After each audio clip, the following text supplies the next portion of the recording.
Ayub pasal 40.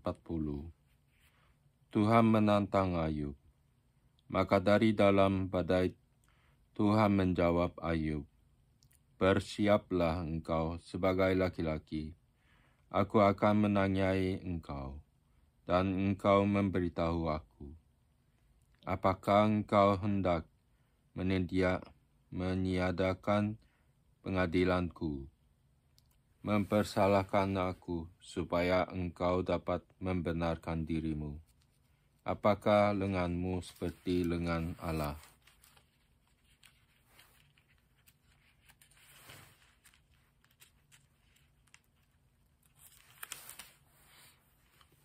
Dan dapatkah engkau mengguntur seperti dia? Hiasilah dirimu dengan kemegahan dan keluhuran. Kenakanlah keagungan dan semarak.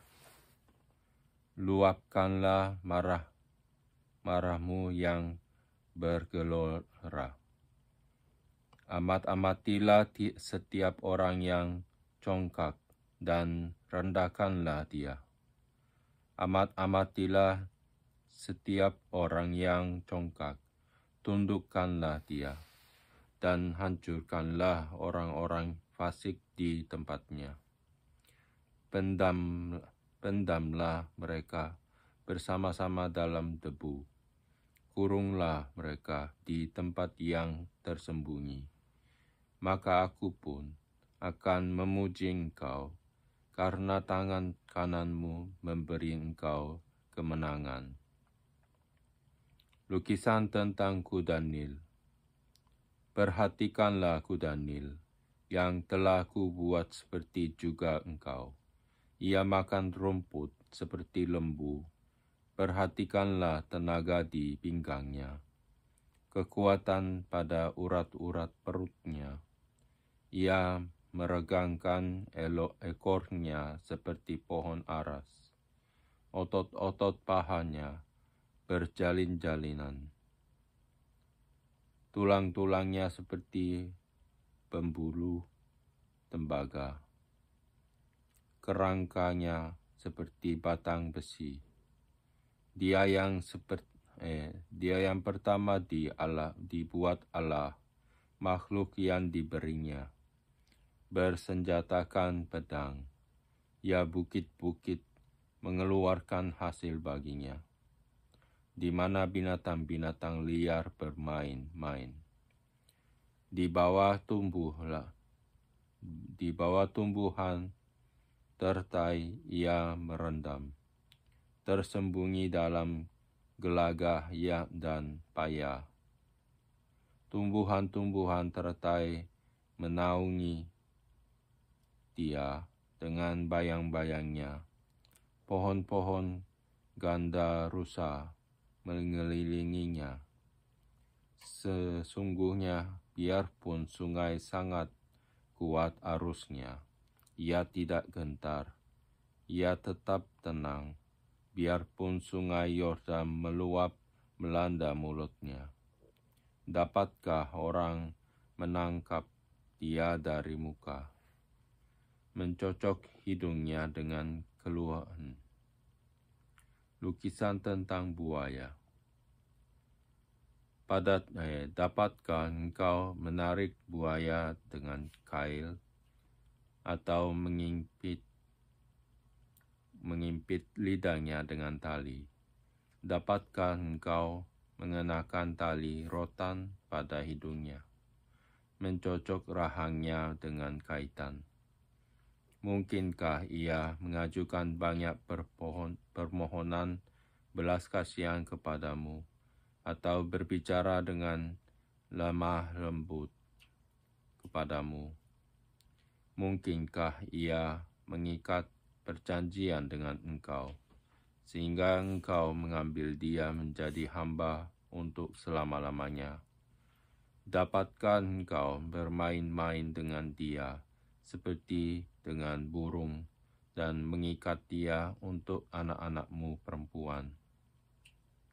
Mungkinkah kawan-kawan nelayan memperdagangkan dia atau membagi-bagikan dia di antara pedagang-pedagang. Dapatkah engkau menusuki kulitnya dengan serampang dan kepalanya dengan tempuling?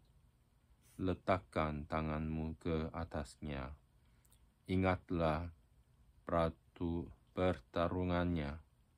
Engkau takkan melakukannya lagi. Sesungguhnya harapanmu hampa. Baru saja melihat dia, orang sudah terbanting.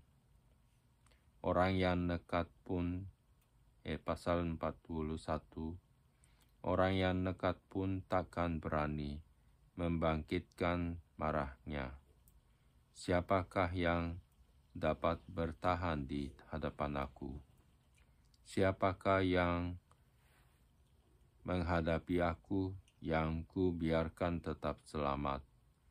Apa yang ada di seluruh kolong langit adalah kepunyaanku. Aku tidak akan berdiam diri tentang anggota-anggota badannya, tentang keperkasaannya dan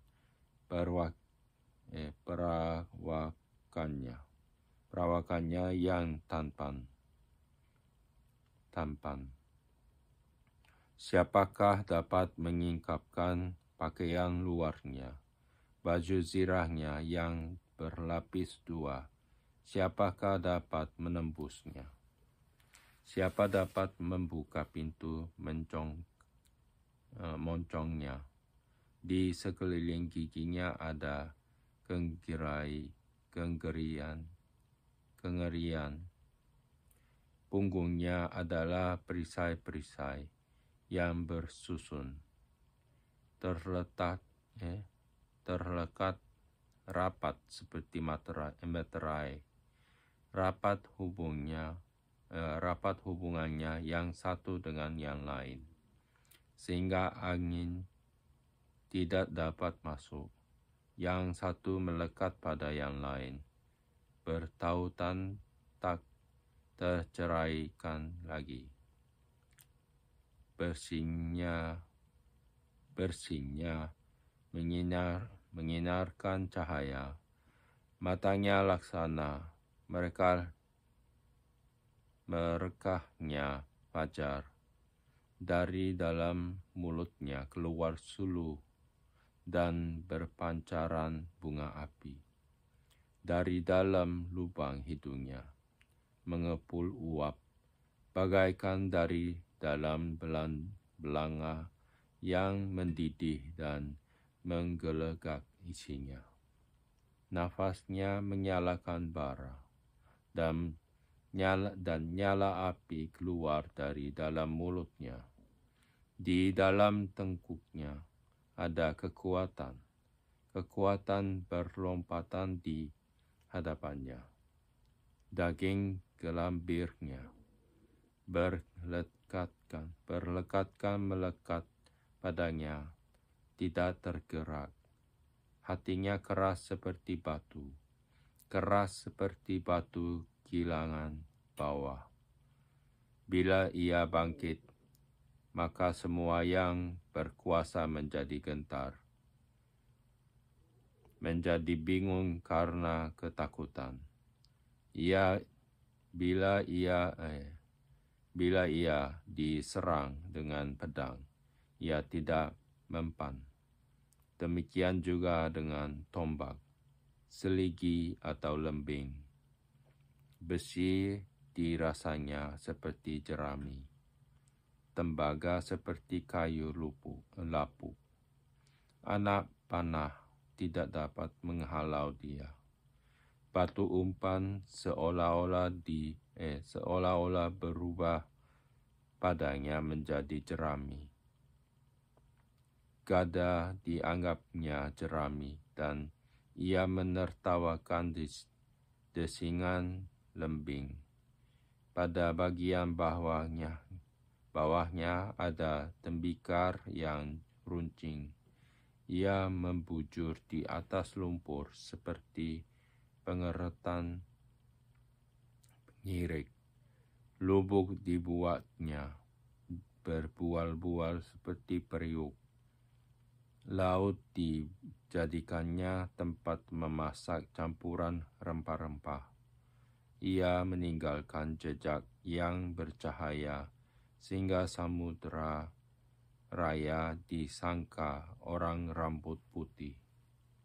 Tidak ada taranya di atas bumi. Itulah makhluk yang tidak mengenal takut. Segala yang tinggi takut kepadanya.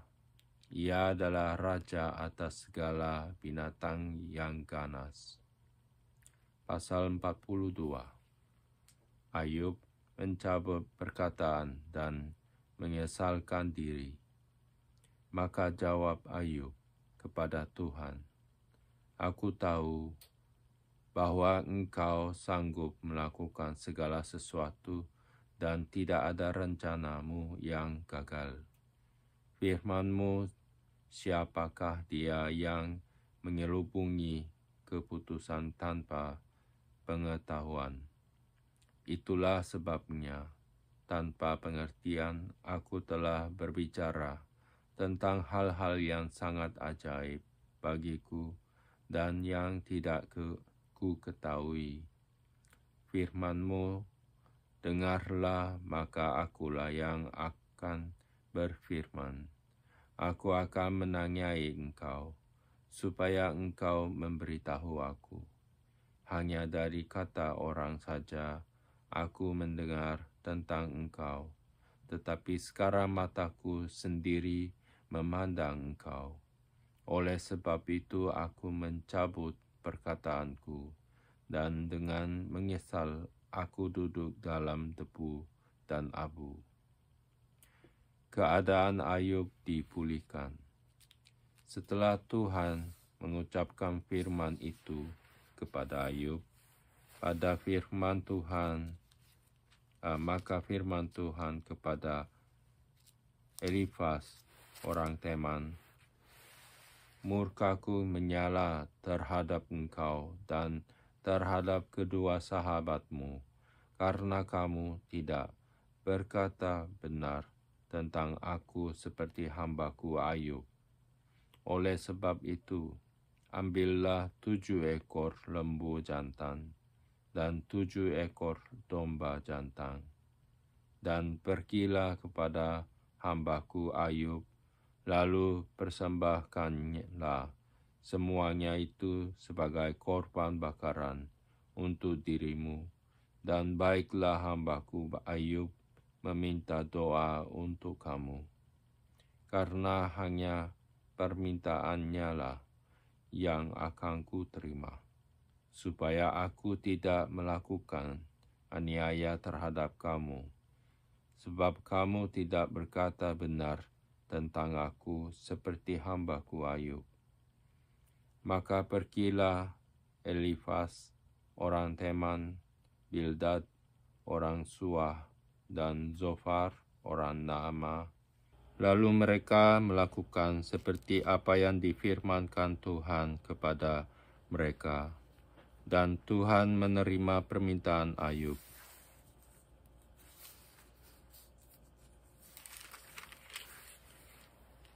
Lalu Tuhan memulihkan keadaan Ayub setelah ia meminta doa untuk sahabat-sahabatnya, dan Tuhan memberikan kepada Ayub 2 kali lipat dari segala kepunyaannya dahulu. Kemudian datanglah kepadanya semua saudaranya laki-laki dan perempuan, dan semua kenalannya yang lama, dan makan bersama-sama dengan dia di rumahnya. Mereka menyatakan turut berduka cita dan menghibur dia oleh karena segala malapetaka yang telah ditimpakan Tuhan kepadanya. Dan mereka masing-masing memberi dia uang 1 kesita dan sebuah cincin emas. Tuhan memberkati Ayub dalam hidupnya yang selanjutnya, lebih daripada dalam hidupnya yang dahulu. Ia mendapat 14.000 ekor kambing domba dan 6.000 unta, 1.000 pasang lembu, dan 1.000 ekor keledai betina. Ia juga mendapat 7 orang anak laki-laki dan 3 orang anak perempuan. Dan anak perempuan yang pertama diberinya nama Yemima, yang kedua Kezia, dan yang ketiga Kerenhapuh. Di seluruh negeri tidak terdapat perempuan yang secantik anak-anak Ayub, dan mereka diberi ayahnya milik pusaka di tengah-tengah saudara-saudaranya laki-laki. Sesudah itu Ayub masih hidup 140 tahun lamanya. Ia melihat anak-anaknya dan cucu-cucunya sampai keturunan yang keempat. Maka matinya Ayub, tua dan lanjut umur.